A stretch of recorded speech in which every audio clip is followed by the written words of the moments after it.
Bonjour et bienvenue sur notre chaîne Français tout doux. Bonjour, bonjour. C'est un plaisir d'être là pour une nouvelle exploration de la langue française. Absolument. L'objectif, il change pas. On explore ensemble le français parlé, celui de tous les jours, pour aider chacun à s'améliorer tranquillement. Et aujourd'hui, on a choisi 3 expressions vraiment très imagées. Elles parlent de talent, de générosité et puis aussi de réflexion intense. Exactement, au programme, avoir la main verte, ensuite avoir le cœur sur la main et pour finir, se creuser les ménages. 3 expressions qu'on entend souvent en fait.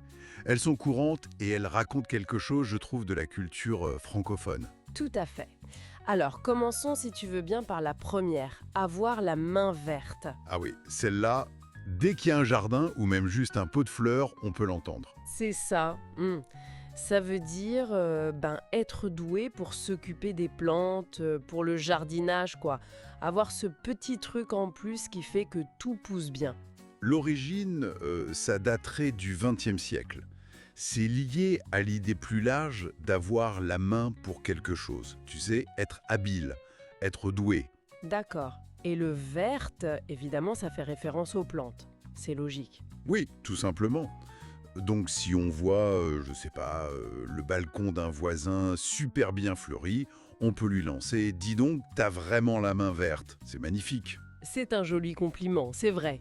Et à l'inverse, si on a tendance à faire mourir même les cactus, Oui, on peut dire, avec un peu d'autodérision, qu'on n'a pas la main verte. exactement.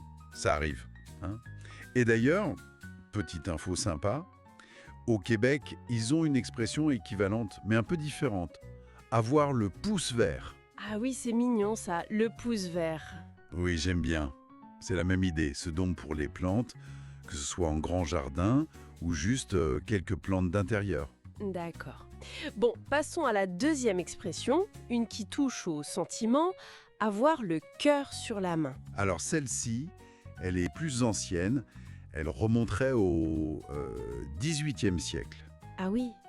Et attention, anecdote amusante, à l'origine, on ne disait pas sur la main, mais avoir le cœur dans la main. Et ça voulait dire Quoi donc? avoir envie de vomir, avoir la nausée. Pas du tout la même chose. Heureusement que ça a changé. Oui, on préfère largement le sens d'aujourd'hui.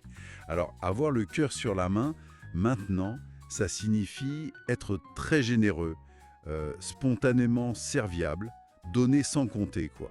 L'image est belle, en fait. Le cœur, symbole des émotions, qu'on offrirait ouvertement, posé sur sa main, tendue vers l'autre. C'est très visuel. C'est ça.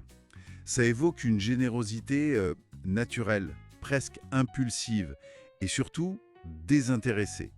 Quelqu'un qui voit un ami en difficulté et propose tout de suite son aide, même financière, sans hésiter.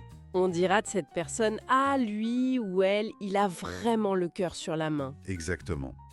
C'est une très belle qualité. Il y a aussi parfois un sens un peu lié de franchise, de sincérité.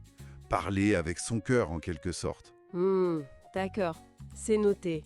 Et notre troisième expression, elle, nous demande un effort intellectuel. Faut se creuser les méninges. Oui, celle-là, elle date de la fin du 19e siècle, vers 1890 apparemment. Alors les méninges, petit point rapide, ce sont les membranes qui protègent le cerveau, c'est ça? C'est ça. Dans l'expression, on les utilise par métaphore pour parler du cerveau lui-même, de l'esprit. Bon, évidemment, d'un point de vue anatomique, c'est pas les méninges qui pensent, hein. Bien sûr, c'est l'image qui compte, l'idée de creuser. Oui, comme si on fouillait, on creusait profondément dans sa tête pour trouver une idée, une solution ou pour comprendre quelque chose de vraiment compliqué. C'est très parlant. Si on bloque sur un problème de maths depuis une heure, on pourrait dire « Pfiou, je me creuse les méninges, là, mais je trouve pas. » Tout à fait. On peut aussi dire se creuser la tête, c'est très courant aussi. Ou pour insister sur les formes intenses, parfois on entend se triturer les ménages. Se triturer, oui, ça montre bien l'effort, ça fait presque mal. Un peu, oui. c'est l'idée de faire chauffer ses neurones, quoi. Bon, ben voilà, 3 expressions bien utiles et assez courantes finalement. On récapitule rapidement. Alors, avoir la main verte, C'est être doué pour le jardinage. avoir le cœur sur la main C'est la générosité spontanée, la grande bonté. et se creuser les méninges. C'est réfléchir très, très fort. Voilà, ce sont des pépites de la langue française, je trouve. Oui, et chaque expression comme ça qu'on apprend, c'est un petit pas de plus pour mieux comprendre et parler le français, et aussi pour mieux saisir certaines nuances culturelles. Exactement. Alors, le petit conseil qu'on pourrait donner, c'est d'oser les utiliser. Même si au début on n'est pas sûr, il faut essayer de les glisser dans une conversation. Oui, la pratique, c'est la clé.